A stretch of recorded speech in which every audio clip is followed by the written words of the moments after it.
Hello, BookTube. Paul at the Accidental Bookseller created this lovely BookTube Christmas event called Christmas Day on BookTube.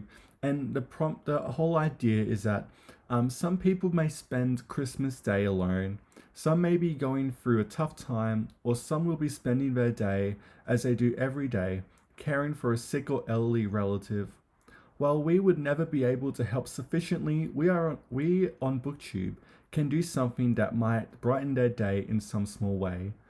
This project is for you to film a book haul video and set a reminder so it launches on Christmas Day. It would be so presumptuous for us to assume that we could make a difference and that anyone would want to watch. But if your video reaches one person on Christmas Day and it makes them smile or give them pleasure, then you have made a difference. And so, pretty much, you have £50, which is $100 Australian, and you wrap them up and you like, cause I don't know why I'm explaining this to you. I've just read it out, and so I was gonna do that, but then my best friend was like, "I'm just gonna send you some books to unwrap." And she told me what these books are, and there's gonna be some lore in these books. There's gonna be some tea, and and I thought, why not? It's such a fun idea, and this will be a lovely way for you to get to know me more a bit. So in terms of keeping this video a bit Christmassy, I do have a lovely holographic picture of Jesus because it is his birthday after all, and I just thought it'd be a bit chaotic to have it there. But ignore the historical romances there because they're just there. And so let's start. I was sent two books with lovely wrapping paper, and so let's open them together. I've had these for ages, but I have actually kind of forgotten what they were. I remember thinking this is going to be a fun, bit of a chaotic video, and so let's actually start. So we'll open this lovely green one first, if I can actually open it.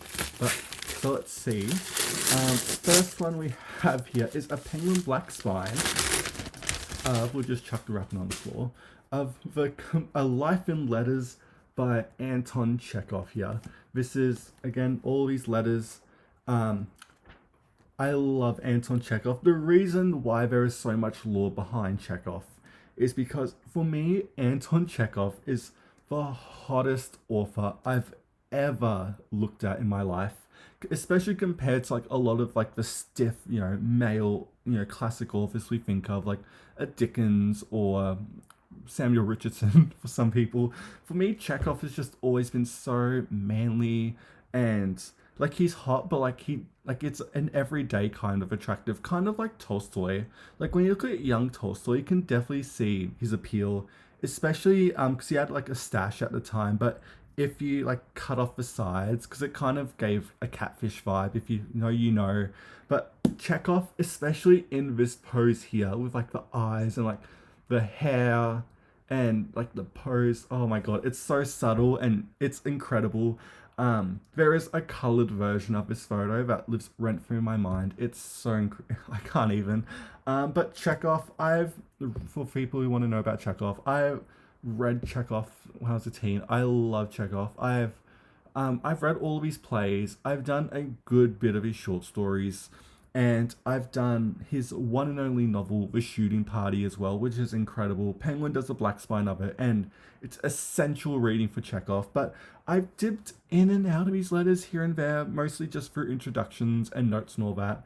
And so when I decide to reread all of Chekhov, this will be a lovely thing to look at, but also be very helpful because, again, I don't have Chekhov at least I don't have his letters, but now I do, so that's lovely.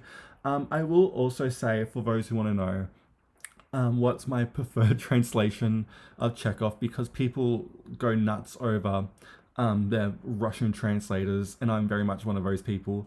I love Constance Garnett. I know this is going to be a Constance Garnett rant, but I know Constance isn't for everyone. As someone who can't read Russian, and probably never will read Russian, you never know, but I know she makes them into English novels. I don't care. I love her War and Peace. I love when she does Tolstoy. I love her Dostoevsky. I think they're so beautiful and lyrical. When it comes to Turgenev, and like Pushkin. Like some of the other ones, I feel like you can really see that you're pretty much just reading Constance herself, and she's kind of budding out the actual author. Again, that doesn't bother me. She's literally the bridge between Russian and English, like single-handedly translating all of his works. But if I was to have a favorite Chekhov translator, at least for his short stories, I have the big 3 volume Riverside, I think, edition of all of Chekhov's short stories, translated by Constance Garner, and it's incredible. I love them. But this is lore. Chekhov is my man, and I can't wait to, when I read Chekhov, pick this one up first, or maybe do even a biography of him because he was such an incredible person. But next, the last gift my friend sent me is, if I open it, I don't have nails, and so I didn't think about you watching me struggling to open these presents. So we're gonna it's gonna take a bit of time, but we have a hardcover here. Oh my god, it is everyone's favorite novel. I've never met anyone who, quote, did not like this novel. People have been blessed, let's just say, to read this book. Sorry, I'm just trying to open it. People have been blessed to read this book in high school. I was one of these people who had to read it in high school, and that is The Catcher in the Rye. This is a lovely hardcover. My friend had a hardcover. She absolutely hated it, but she found a copy of it in the storage unit, and she's like, do you want this? Because I would rather not read than read Catcher in the Rye. And I was like, yes, of course. I love The Catcher in the Rye, said no one ever. I do have like a floppy paperback of it, but the original cover is so fierce and so iconic. I'm like, yes, please. I did reread The Catcher in the Rye this year. I thought it was lovely. I think it's such an original creative novel. I do get how Holden annoys people, and the plot's kind of for some people a bit inconsistent, like nothing really happens. I don't care. I love it so much. It's arguably one of the first YA books, I kind of feel like. But so the fact that it was a very nice gift actually, because I've never owned a copy of Catcher with the original cover. Kind of like The Great Gatsby. I actually did think I owned at some point the original cover, like a paperback. But yeah, so I also got The Catcher in the Rye, one of my maybe one of my favorites. I need to reflect on that a bit more. But me and Book Chat with Pat defending Catcher in the Rye. I honestly really do like it, even though I was one of those people that literally was taught it, and I liked it, but even back then. But so that is my Christmas day on BookTube. I got 2 lovely presents by a bestie with some very lovely lore behind them. And so again, here they are together, Chekhov's Letters and Catcher in the Rye. Bit of a weird mix, but they sum up me in weird ways.